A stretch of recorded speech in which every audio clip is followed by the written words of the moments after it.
Well, here's one of my favorite techniques. It's just generating your own edge effect in Photoshop, and then we'll do a little bust out afterwards. But I'm going to start out by creating a selection approximately where I want my edge to be, and this can actually be changed later if we want it to. But let's go to the Layers palette and create a blank layer, and I'm going to fill the selection with pixels. Just any pixels will do, because this layer will actually be thrown away here in just a minute. As a matter of fact, let's just do it with white pixels so you can see it a little more clearly.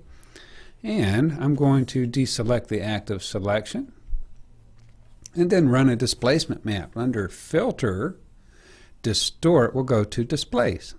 At this point, when we tell it OK, what we want to do is to navigate into Photoshop's folder here. Let's go to Photoshop's folder.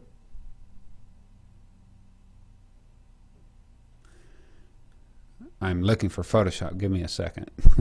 Here we go. Inside Photoshop's folder, we have a presets folder, and then there's a folder down here called Textures. So let's go ahead and select a texture to run as a displacement map onto this layer, and you can see what it's done to the edge. What I want to do is go ahead and run another filter or two, the displacement map. Let's just go back to the displacement map under Filter, Distort, and Displace. Select OK, and now we've already been in the Textures folder. We're back in there once again. We'll just select a different texture, and you can imagine now by selecting various textures you can get a very unique edge. So let's go with this. Sometimes I do three, but I'm really liking the way this edge looks. All we're going to do here is use this layer as a mask. So by holding down the Command key, we can click right onto the thumbnail icon of Layer 1, and this gives us an active selection. Once you have an active selection, we'll take Layer 1 and just actually throw it away. So on the background layer, I'm going to drag it down to the new layer icon, and it'll make an exact second copy. So at this point, since we have an active selection with the edge, by clicking on the Add Layer Mask icon, we've actually added the edge to this particular file. You can see that when I uncheck the visibility icon at the bottom, and you'll see it a little more clearly. When we go in and add a drop shadow here, let's go ahead and do that. Just a little spread in size here to get a separation. And if we select the background layer and generate a curve adjustment, we can add density between the two images or subtract density. I want to take the shadow point and pull it up the wall to subtract density, so we have this kind of look to this particular image, and as you can see now it's looking pretty decent.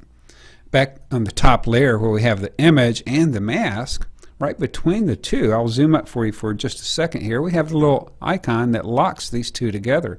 If we click on the little link here, it'll actually unlock the mask and the picture. And by doing that, we can then go to Free Transform under Edit, Free Transform, and actually change the location and size of this edged effect.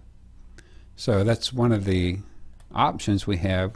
Once we get this far, we can actually change the way that looks. Well, this is pretty much the edge effect look that you can get very easily right here with what's in Photoshop, and it's a lot of fun to do, and it creates a really spectacular look for certain types of images.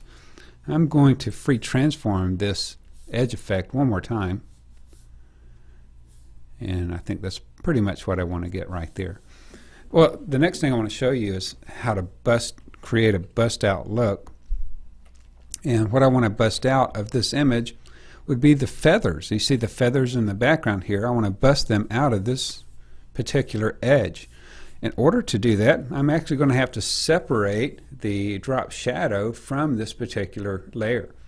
And to do that, all we have to do is go to Layer and then select Layer Style, which the drop shadow happens to be a layer style. And then all the way near the bottom here, there's something called Create Layer. What this will do, it'll create a layer with the drop shadow, removing it from this layer as a layer style. So now you can see we have a drop shadow that's on a layer by itself. We also have this curve adjustment that we've created for lightening up the separation between the two images. And by selecting both of these layers by holding the Shift key down, I'm going to put them in a group by clicking on the Add Group icon here. Holding the Shift key down puts the two layers in the group for me. And now we can create a mask just for this group. This will give us the ability to bust out the feathers here, but we're going to have to create a mask for those feathers to do that. So I'm turning off everything we've done, going to the original background, and we're going to look at the red, green, and blue channels. And what I'm looking for right now is trying to find a good separation between the feathers and the background, red, green, and blue. And I think the blue has the best. So by dragging the blue channel down to the new channel icon, it's going to create something called blue copy, which is actually an alpha channel. Now, if we go directly to layers, did I say layers? If we go directly to levels, what I'm going to do here is increase the contrast. I just want white and black, but I want to maintain as much detail in the feathers as possible.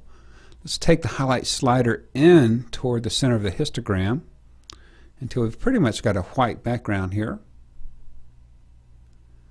And let's bring the shadow in, because we want to keep detail in those feathers. That's important. I'll take the gamma slider and refine that just a little bit more. So that's looking pretty decent right there. This is actually enough to do the bust out look, because if you remember, we're just going to use a very small part of the feathers over here for that. So let's go ahead and use this as our mask, and I'm going to hold down the Command key, which is Control key on Windows, and click on Blue Copy, which is an alpha channel.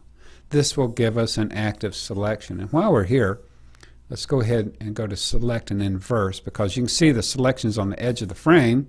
I just want it right on the feathers here. At this point, we can go back to the surface of the image. I've clicked on RGB.